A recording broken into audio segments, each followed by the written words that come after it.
नमस्ते दोस्तों, स्वागत है आपका इस चैनल पर। दोस्तों हम देखेंगे आज प्रयोजनवाद, और इससे पहले हम देख चुके हैं पिछले वीडियो में शिक्षण की प्रमुख अवधारणाएं, अस्तित्ववाद और प्रकृतिवाद। तो आप पिछले वीडियो देख लीजिए, काफ़ी विस्तार उसमें दिया गया है। आज हम देखेंगे प्रयोजनवाद क्या है और इसके प्रश्न भी निकाल करके देखेंगे कि प्रश्न कैसे बनते हैं। तो चलिए सबसे पहले हम टॉपिक देखते हैं। जॉन डेवी को प्रयोजनवाद का मुख्य प्रतिपादक माना गया है। इसके अंतर्गत क्रियाशीलता तथा व्यवहारिकता को महत्वपूर्ण स्थान दिया गया है। इसको प्रयोगवाद जैसे एक्सपेरिमेंटलिज्म भी कहा गया है। प्रयोजनवाद को अमेरिका की देन माना गया है। इसमें पूर्व निश्चित आदर्शों का सत्य का, अब देखिए यहाँ पर प्रश्न क्या निकल के आ रहे हैं कि प्रयोजनवाद के प्रतिपादक या इसके प्रतिष्ठापक कौन है। तो इसका सही उत्तर होगा जॉन डेवी। क्रियाशीलता और व्यवहारिकता को महत्वपूर्ण स्थान किसने दिया है। तो इसका सही उत्तर होगा प्रयोजनवाद। इस प्रयोजनवाद को प्रयोगवाद भी कहा गया है, ये भी आपको याद रखना है। और प्रयोजनवाद या प्रयोगवाद कहाँ की देन है या किस देश की देन है या कहाँ से निकल कर के आया है। तो इसका उत्तर क्या होगा, अमेरिका। इतने हमारे जो कॉन्सेप्ट है वो क्लियर हो गया है कि प्रयोजनवाद क्या है, इसके प्रतिपादक कौन है। अब हम देखते हैं आदर्शों या सत्य का कोई स्थान नहीं है। क्या बताया है इसमें कि इसमें पूर्व निश्चित आदर्शों या सत्य का कोई स्थान नहीं है। अनुभव ही सब मूल्यों की कसौटी है। देखिए प्रयोजनवाद में सबसे अधिक महत्व किस चीज़ को दिया गया है, अनुभव को।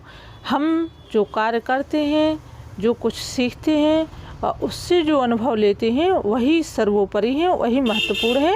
ये प्रयोजनवाद का ये सिद्धांत है, इनका ये कहना है। इसी ही ज्ञान का आधार माना जाता है। इसी प्रयोजनवाद के आधार पर क्रियात्मक विद्यालय प्रणाली या जिन्हें हम एक्टिविटी स्कूल सिस्टम कहें का आरंभ हुआ है। अब देखिए प्रश्न यहाँ ये बन रहे हैं कि प्रयोजनवाद अमेरिका की देन तो है ही। इसमें यदि प्रश्न आ जाए कि पूर्व निश्चित आदर्शों या सत्य का कोई स्थान किस वाद में नहीं दिया गया है, नहीं माना जाता है, तो इसका उत्तर होगा प्रयोजनवाद में। अनुभव ही सब मूल्यों की कसौटी है।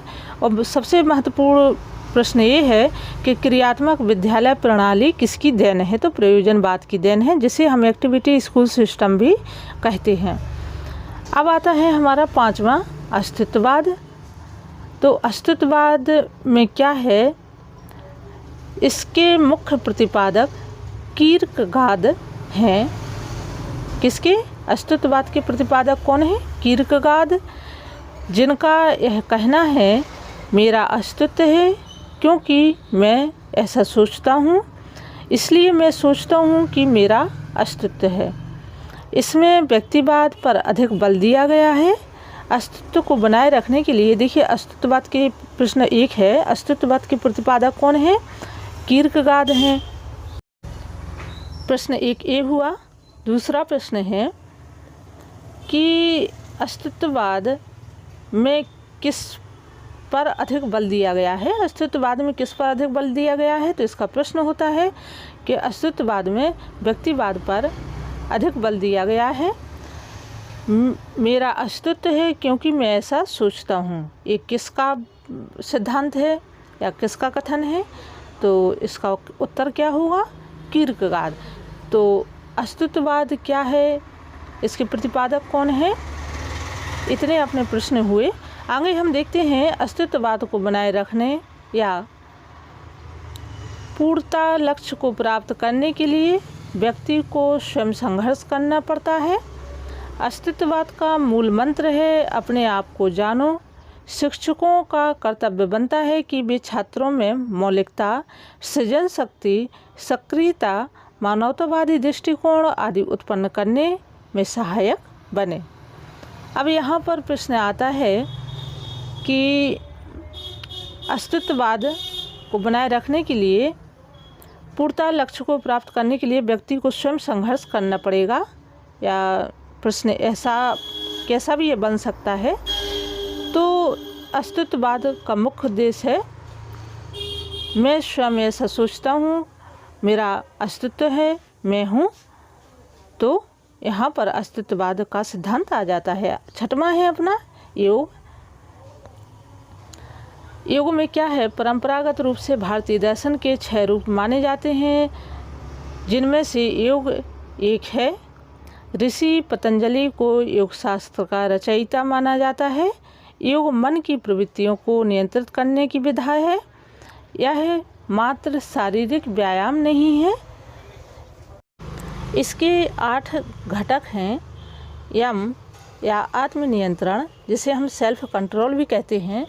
नियम, जिसे ऑब्जर्वेंस कहेंगे। आसन और प्राणायाम। अब यहाँ पर प्रश्न आता है, पहला प्रश्न तो यही है कि योग के रचयिता या प्रवर्तक कौन है। तो प्रश्न है, इसका उत्तर है सही, ऋषि पतंजलि।